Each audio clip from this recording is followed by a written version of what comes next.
house. In this video, OP's family demands that he gives them his new house. And the Reddit title story starts like this. Buying my dream house was the proudest moment of my life. It was not some fancy mansion or sprawling estate, but it was mine. Every square foot paid for with my own hard work. I'd been saving for years, working long hours and putting every extra dollar towards the goal. I wanted stability, something I'd never had growing up. See, my parents were never the type to support me. If anything, they saw me as their personal safety net from the time I was old enough to hold a job. While other kids got help with sports, clubs, or even just rides home, I was expected to figure it out all alone. By the time I was in high school, they'd already borrowed from me money from part-time jobs I should have been saving for myself. They always had excuses like, "Family helps family," or "We will pay you back when things get better." But better never came. Even with all that, I never wanted to be cruel. I'm the type who believes that if you can help someone, you should, and even if they don't always deserve it. It's who I am. But I also learned to keep firm boundaries because every time I let my parents in too much,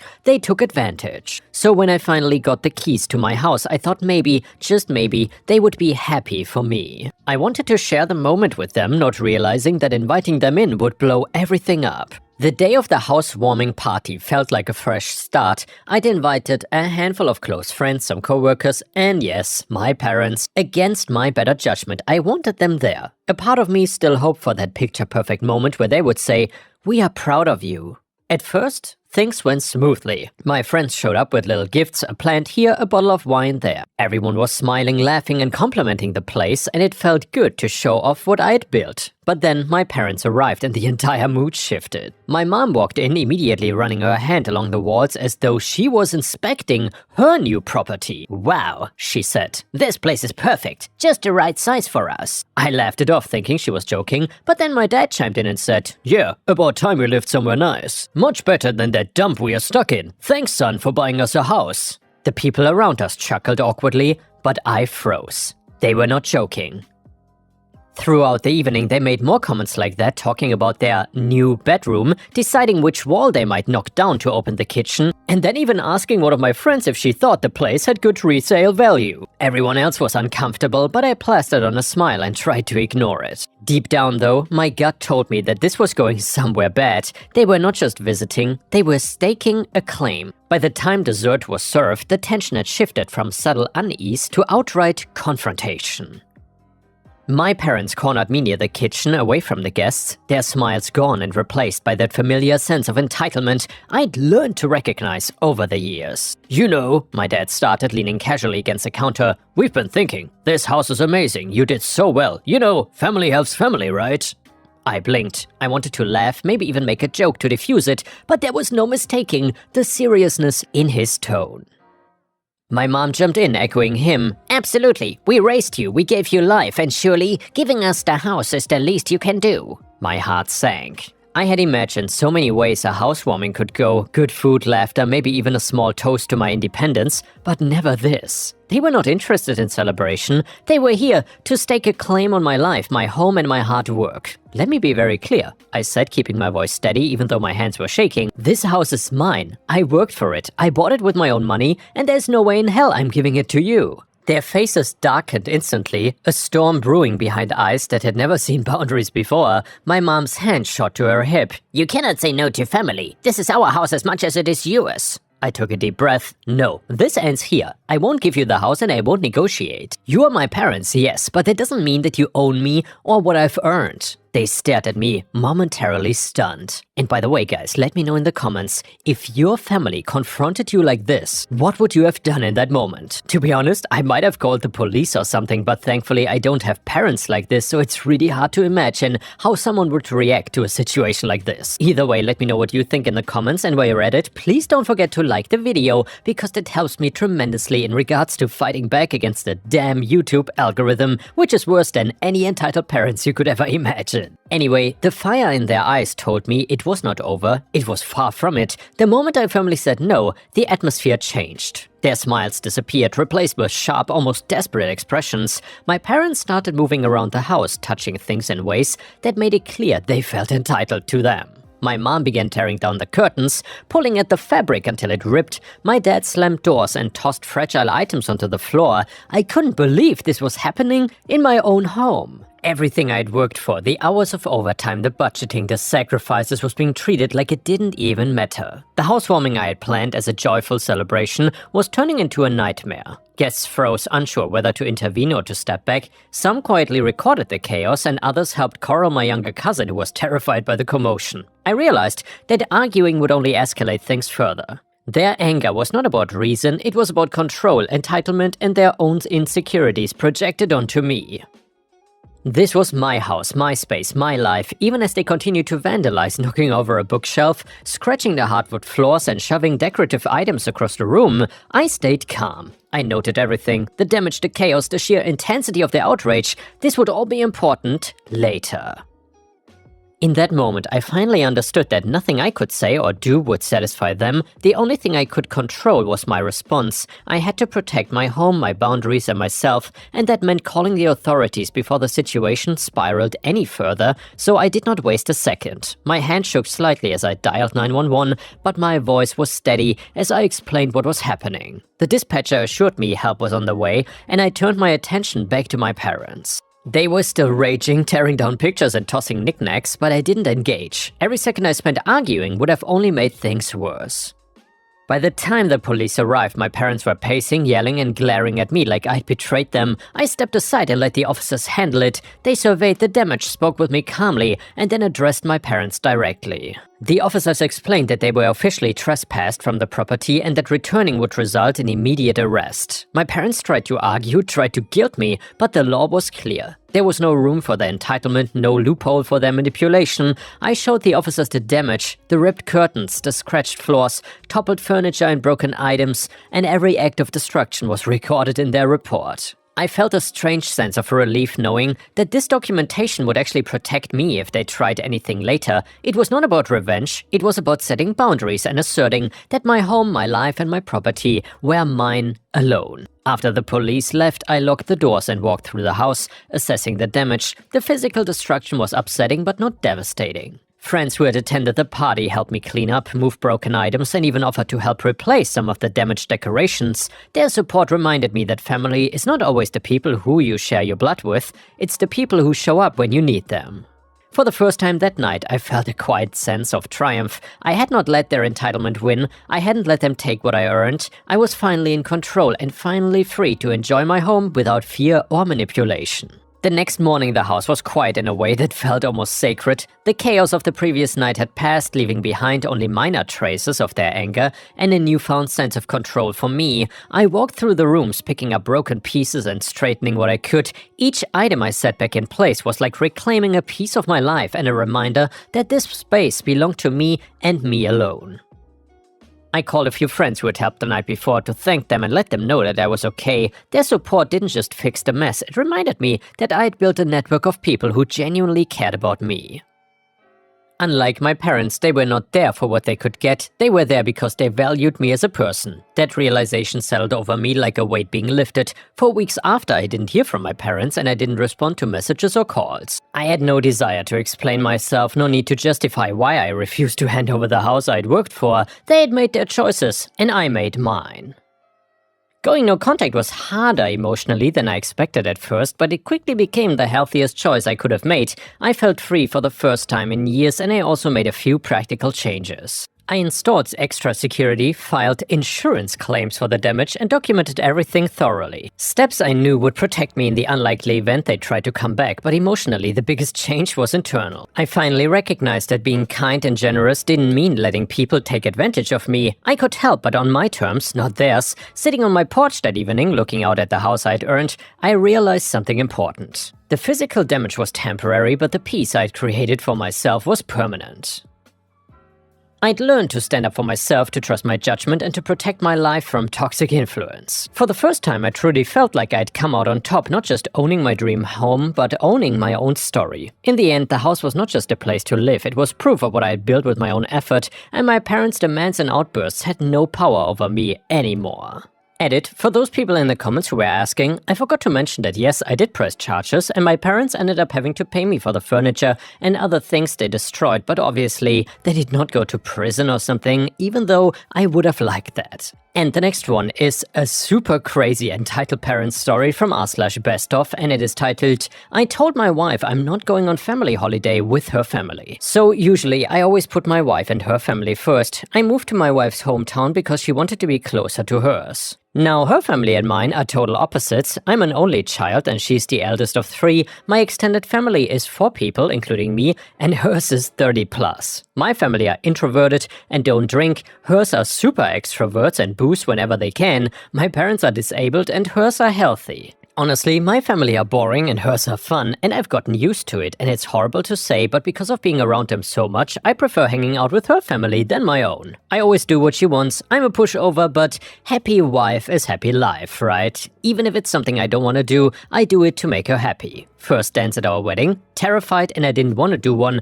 I don't like being the center of attention. She cried and I caved in. Christmas? Her family is large, so have a big fun party on Christmas Day. Mine is small and boring, so she doesn't want to be there. Where to live? Well, she wanted to be close to her family, so now mine's a 3-hour drive away, and I hardly see them except for birthdays. Well, this year, it is her grandma's 70th, and her mom's 50th and my 30th, so her family have planned a huge family holiday of 25 plus people to be away for 3 weeks to celebrate everyone's birthdays. The catch is, it's not on anyone's birthday except mine. We would fly home one day after my birthday. Obviously, my parents want to see me on my 30th and have said they are upset because, as usual, I'm pandering to her family as always and they are being left out again. And yeah, I want to spend time with my family, especially as I only really see them on my birthdays, and I'm used to their boringness, but to do that, apparently, I am ruining her family trip. However, if I go on the trip, I'm putting my family second again and further damaging that relationship. My parents are older and disabled, and my gran has early onset dementia, so they don't have much time in comparison to hers. We cannot get a shorter holiday, we cannot go at another time of the year because of work and school commitments, so I told her no. For the first time ever, I told her, no, I'm not going, you can, but I'm staying here. I'm an adult and I want to spend my birthday with my family. To which she replied, I'm your family, and then stormed off, and well, she's not taking it well. She's acting like a spoiled child, crying and screaming, calling her mom to say she cannot go now because I'm not going, so now her family think I'm a massive dick and none of them can see that I have another side to my family. She has packed a bag since I started writing this, and she says she's going to stay at her mom's place until I can make up my mind what's more important, my family or hers. And by the way, guys, that is an insanely immature thing to say, and to put OP in a position like that is just absolutely despicable if you ask me. OP is definitely not the a-hole here, and I feel so bad for OP. Let me know what you think in the comments. And after that, we are now reading the update to the story, and it goes like this. So, I only wanted a place to vent, didn't expect such a response. Just to clear some things up, I love my wife and I'm not gonna divorce her over this. She does so much for me and is normally a kind and loving person. We've been together 6 years and married for 18 months. We don't have kids, but we are trying. We live in the UK, and the reason why we cannot go at any other time is because of the UK laws on taking children out of school during term time for holidays, so it's been planned during the autumn break so the parents don't get fined. Well, I woke up this morning to the following text from her mom. Do you know how disappointed I am in you right now? It's not even that you're not coming away for my birthday. It's the fact that you're not supporting my daughter. You know how important family is to her. You know how much she wants to come, and you telling her to go on her own is not being supportive. You've put a full stop to it all. I don't get what your issue is. It's one thing and then another, and she cannot do right for wrong in trying. It is supposed to be a lovely family holiday for my 50th. Also imagine some annoying emojis I cannot really audio visualize for you. It's made me even more determined to stand my ground, and I think I'm gonna take the advice of a commenter and send her mom my reasoning. They seem to forget that I have parents too, I just don't want to be hated. This holiday is 8 months away, and I don't want 8 months of hate, especially when we live in such close proximity. Now we got another update to the story, and it goes like this. So last night my wife and I went out for dinner, and my idea so we could speak and I hope being in a public place would make her less likely to scream and cry. I told her all the advice that I'd read on here and showed her the texts I received from her mom. She listened to everything I had to say, and I could see her physically cringe when she read the text. She apologized for the way she acted and said she hadn't even considered it from my POV. I told her what one Redditor had said. Sorry, so many comments, I cannot remember a name. If we are doing this for 30, 50, 70, what's gonna happen at 40, 60, 80, or 50, 70, 90? Are we gonna have this spoiled child situation when she's nearly 40, or are we gonna leave it behind now in her 20s? When she told me her family had all got together to book the trip the night she left, and she felt bad because I said we were not going, so now no one had booked until I'd finished throwing my toys out the pram. I told her I didn't say we cannot go, I just said I was not going, but she could. By the way, I ignored the toys and pram comment as that pissed me off. I reminded her that her mom's actual birthday was 2 weeks before we fly,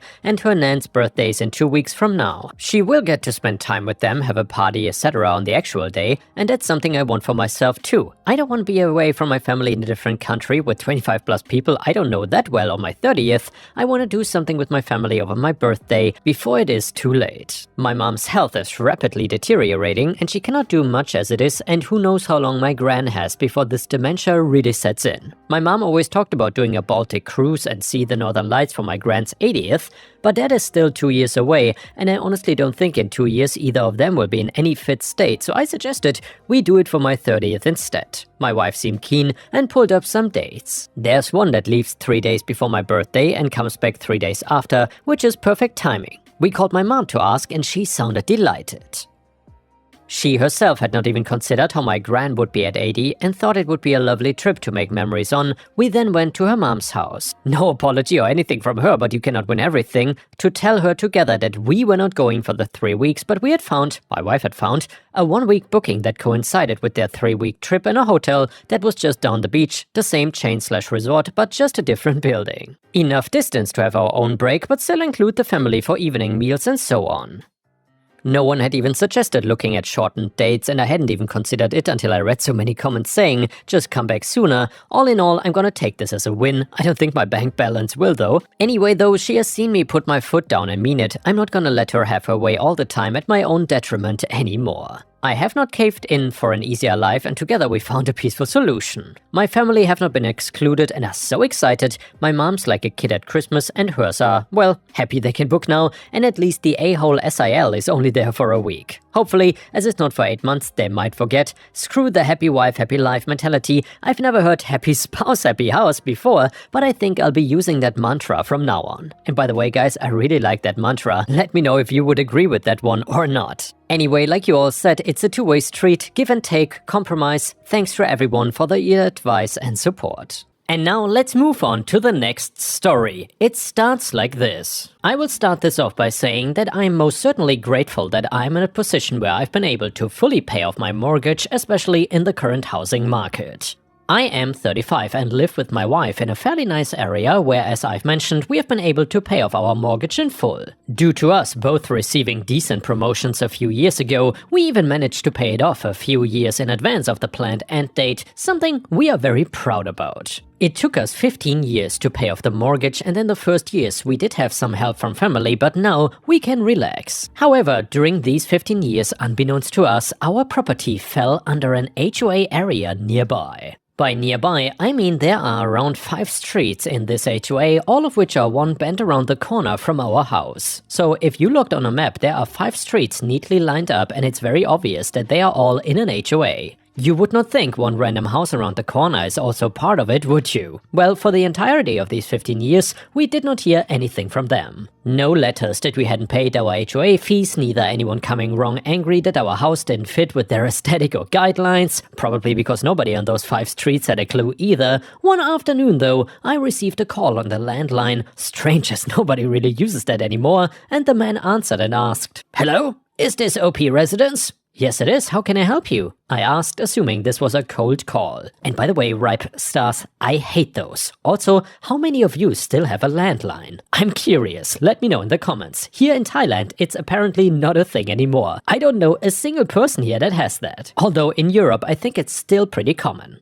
"Oh well, I've bought this house, and when I drove by earlier, it looks like you're still occupying it. I was told you would have moved out 2 weeks ago." I was silent for a moment. What on earth are you on about? We own this house in its entirety and just paid off the mortgage. I hung up after that, thinking it must have been a prank call, but after worrying for most of the day, I decided to go down to the county courthouse and investigate. They pulled up the records of my address, and to my horror, it turned out the man was right. He had bought the house. He also informed me that it was sold for $200,000, which is significantly lower than the property's worth. From who? I asked, flabbergasted. Well, it says here that your property was foreclosed on due to unpaid HOA fees. Sorry? I'm not even in an HOA area. That's just what it says here. I think it would be wise to contact whatever HOA this is. I will write down their contacts. I was furious, but at the same time sure that it was just some sort of mistake, maybe some sort of automated process and nobody had checked what was going on. Or maybe they had done this to the wrong house by accident. So then I drove over to the HOA office and walked in to explain the situation, handing over the documents that the courthouse had copied for me.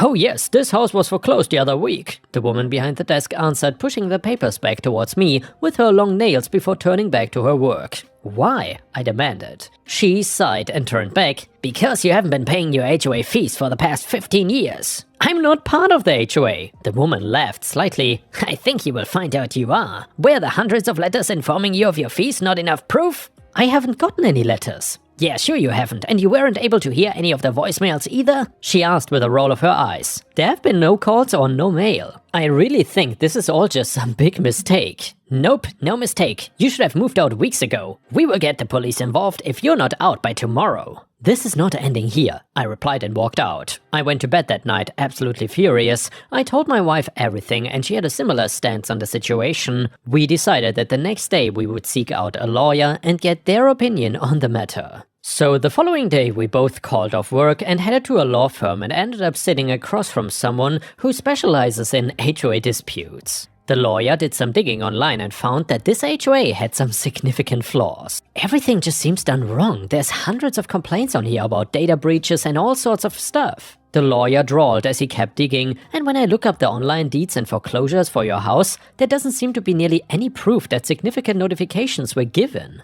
That's good, right? My wife asked. For your case, yes. If all goes well, this should be a fairly easy case to win. It'll just be tedious and stressful in the meantime. I will contact the buyer's attorney to let them know what is happening, and then they should be awaiting a court verdict before the man can move in. While at the office, we filed a lawsuit against the HOA and had it sent out challenging the foreclosure and selling of our home. We also ended up ranting about the situation online. I know, maybe not the best decision, but we figured, why not? Sometimes ranting is the best therapy, and in this case it was, as the traction our story gained was insane. Some people were talking about similar stories. It seems most HOAs are rather disliked, others offering support and encouragement. All in all, most people were astonished at the more than questionable ongoings of this HOA and wondering in what world they thought they could do this. A day later, we answered the door to another person representing the HOA. She had a lanyard on indicating as much. Hello? I asked. Hello. We have recently been made aware that the situation with your home has become rather public. It is upsetting members of the HOA and we wish for you to remove it. So, you wrongfully foreclosed my house and you are mad at me for posting about it? Well, not exactly. We just think we should handle things privately, okay? We will be handling things when we see you in court. I made a move to shut the door, but they put their foot in the way. Well, we do believe we could solve this on a more low-key level. The court hearing will be broadcast and filmed, of course, and instead we could just sit down like adults and speak about this. When would you like to come back down to the office? Why haven't you ever bothered to come over and speak to us before? I asked, kicking her foot out of the door and slamming it. See you in court. A few weeks later, the court hearing was taking place. The man who had bought the house was there and was apologizing for all of the chaos, as he had no idea any of this had taken place and thought that he had simply gotten a great deal on the house. We, of course, didn't blame him at all. Now you claim that the HOA has sent hundreds if not thousands of notices over the past 15 years to the residents, informing them of their outstanding fees. The judge asked the HOA representative, the same woman who had been at the desk when we went over. Yes, that is correct. The fee total was $200K, so after the endless notifications, we were forced to sell the house for that amount. Putting aside the fact that is an obscene amount of money to owe an HOA, you must be aware that they own that house, right? Where are your statements that you have the right to sell it? Well, we took their silence as answer enough, that they understood the consequences and we had explained it in each and every letter what would happen. Well, there's no evidence of any letters being sent nor calls. The judge stated, seems like I did not even need a lawyer for this. Well, I'm certain they have been sent. The judge took a moment to scan through all the documents. Well, without sufficient evidence to support your claims, I'm going to have to rule in favor of the plaintiff in this instance. Also, the HOA will be charged a sum of $300,000 for the emotional distress and financial hardship of the couple having to hold back from work temporarily. There was some slight back and forth after that between the HOA representative, who obviously paled at the amount. Me and my wife were ecstatic, all we wanted was the house, but that was even better. And of course the judge ordered for the property to be wholly returned to our names and for the sale to be reversed. The man figured that would be the outcome and the three of us decided to go out for drinks after that, on us of course. And the next one is a beautiful petty revenge story. This one is titled, I faked proof that I had a flat tire so that the lazy people in my group project would have to do the presentation themselves and therefore likely will fail. For context, I'm in a class where a group research project/presentation is a huge chunk of overall points. Everyone knows in group projects you always have that one slacker who doesn't do anything that you have to compensate for. However, I got stuck with possibly the worst 3 people to be in a project with in the class. I did the entire research, presentation, poster boards, etc., among many other things myself. I tried talking to them, telling them they needed to put in their share of effort,